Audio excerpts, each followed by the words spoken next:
I want you to stay acutely objective when directly communicating with a narcissistic family member, because they will try to hook you into being their gratifying, feel-for-me mirror as they profess to be the victim of a stream of gossipy drama that's coming from their mouth, by the way.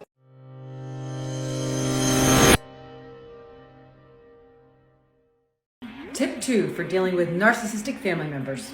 Be on the lookout for blame games or gaslighting techniques whenever you try to stand your ground during a conversation or set a boundary. When you feel attacked, I want you to take that energy, redirect it into a question, referencing what their intent is and becoming so angry. Tip 3 for dealing with narcissistic family members. Watch your energy levels. If you find yourself starting to feel drained or lack the emotional space to stay objective and start getting pulled into their stuff, it's time to detach and head out. So just to clear something up, narcissism is a clinical term used to describe a complicated psychological phenomenon. When someone is an adult, it refers to a person who has not emotionally developed beyond the way they saw and interacted with the world during childhood. That is, they tend to be highly reactive and not see others as separate people from themselves, but as extensions of their own personality that need to be kept in alignment with their expectations. This type of relational dynamic is incredibly problematic for adults trying to be in a relationship, raise children, or start a family. Unfortunately, most of us in the past were doomed to stay this way because in order to expand our perspective beyond this single person model, we require emotional education that is not readily available to us beyond psychotherapy. That is what I'm here to teach you, so stay tuned and listen closely. The road to recovering from a narcissistic relationship is the development of boundaries.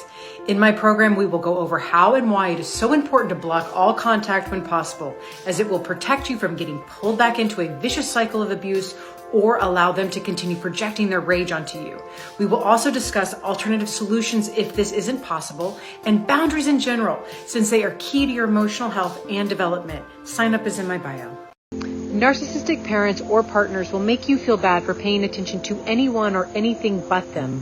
However, leave you behind at the drop of a hat to do whatever they want with whomever they want. So remember this next time guilty feelings try to get in the way of you doing something you want with your time.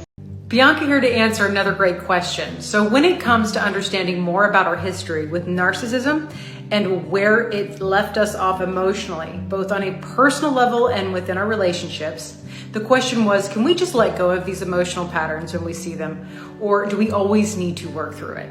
The short answer is yes to both. Letting go is absolutely necessary, but only after you've done the work to make sense of and organize your past emotional experiences so you can disentangle your mind from their powerful grip and begin to evolve again. But one other question might be, should we hold on to every little thing, or can we ever just let it go? And I agree, this doesn't work either. If there's something that keeps tripping us up that we hold on to emotionally and don't want to work through, we need to look at our resistance to resolving the issue, because in its resolution, we must embark on a powerful path to self-discovery, and you, my friend, are worth it. So today I thought it would be a great opportunity for me to introduce the term emotional labor. It refers to the mental and emotional process we must aspire to in order to speak effectively and objectively to others about how we feel when things aren't going well. I know narcissistic individuals make talking about our feelings and being vulnerable very difficult to nearly impossible. However, it's important to go ahead and try so you can see afterwards how you were spoken to and make clear note about how that felt. Then, if communicating this back to them doesn't warrant a desire to improve themselves or work on it, then it's time to move on, folks. Since the biggest complaint I hear is how much time and energy people feel like they wasted when it was clear all along within these communication patterns how terrible they were left feeling day in and day out. So it's time to do the work. Emotional labor rocks. How to escape the blame game of someone with narcissistic tendencies. First off, we are human beings that if interacted with in a threatening way should know a powerful automatic chemical and emotional reaction is on its way. However, we don't have to give into this feeling and become emotionally contagious by their negative projections if we do these three things instead. First, recognize that it's anxiety, and then neutralize this by focusing on your exhale. And then finally, redirect the energy by asking them questions that requires them to explain what they're trying to accomplish in talking to you that way. If this doesn't cool their heels, then let them know you don't feel respected and that you will need to take some space until they calm. The connections we form with narcissistic caregivers and the experiences we have with them day in and day out as children shape the very structure of our mind in ways that can emotionally imprison us for a long time, because we will repeat those patterns in our adult life until we become aware of how destructive these patterns are and start doing the emotional and mental work to restructure our own minds. Do you often go along with another person's judgment or opinion of a situation even when you feel differently? This could be a sign that you're coping with a narcissist in your family or surroundings that will become overly argumentative and judgmental of you if you beg to differ. In the end, it's not about what you actually think as much as their psychological need to be right and stay right. So this means you will stay wrong and judged in their mind until you're back into alignment with their opinion. So quick tip, don't try to win. That doesn't mean you have to agree though. Instead, point out how excited they're getting and then quickly disengage from the conversation. If you're struggling to leave a relationship with a narcissist, then I want you to go to the mirror and ask yourself not how do I leave, but why can't I do what's right and good for me? Why don't I put my emotional needs and safety first? Am I waiting for somebody to give me their love instead of giving myself love? You must commit to putting yourself above the emotional demands of a narcissist. And when you do, the path will become clear and you will have the courage to end it. Someone just asked me to explain the link between raising yourself emotionally and narcissism. This is a great question, so here we go.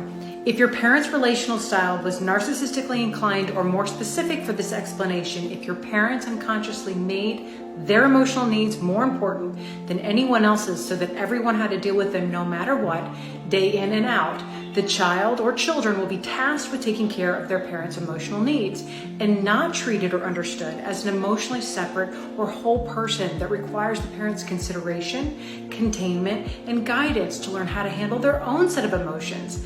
So the child is left in charge of this task for themselves, which by young adulthood can become a very chaotic endeavor that leaves them feeling overwhelmed, alone, and confused. Until that is, they take up a path of emotional self-discovery and evolve past this one-person model for relating to the world. Parents with strong narcissistic tendencies do not teach their children how to verbalize their feelings in a balanced or effective way because they cannot tolerate anyone else's feelings or thoughts but their own, and so lack the capacity or empathy to teach us these things.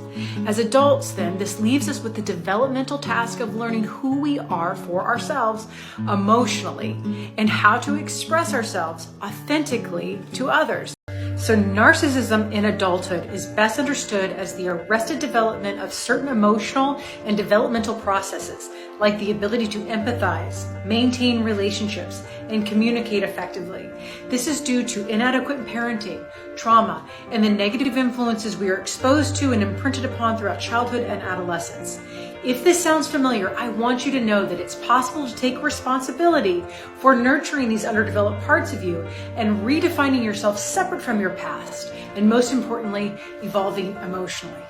In the presence of narcissism, you will feel a constricting energy compelling you to stay small because they want to keep you in their proximity for the sole reason of emotional codependency. Two indications that you're involved in a relationship that's being dictated by narcissism and codependency are: 1, you find yourself chronically needing to conform to the pressures of your partner's emotional demands, and 2, you often feel the need to prove your worthiness to them when they challenge you and thereby win their approval.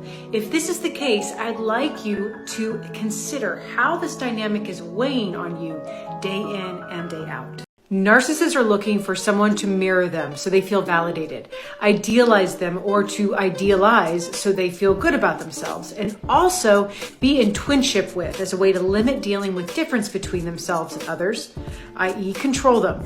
All of these states are easy to achieve in the honeymoon phase of a relationship, but impossible to sustain.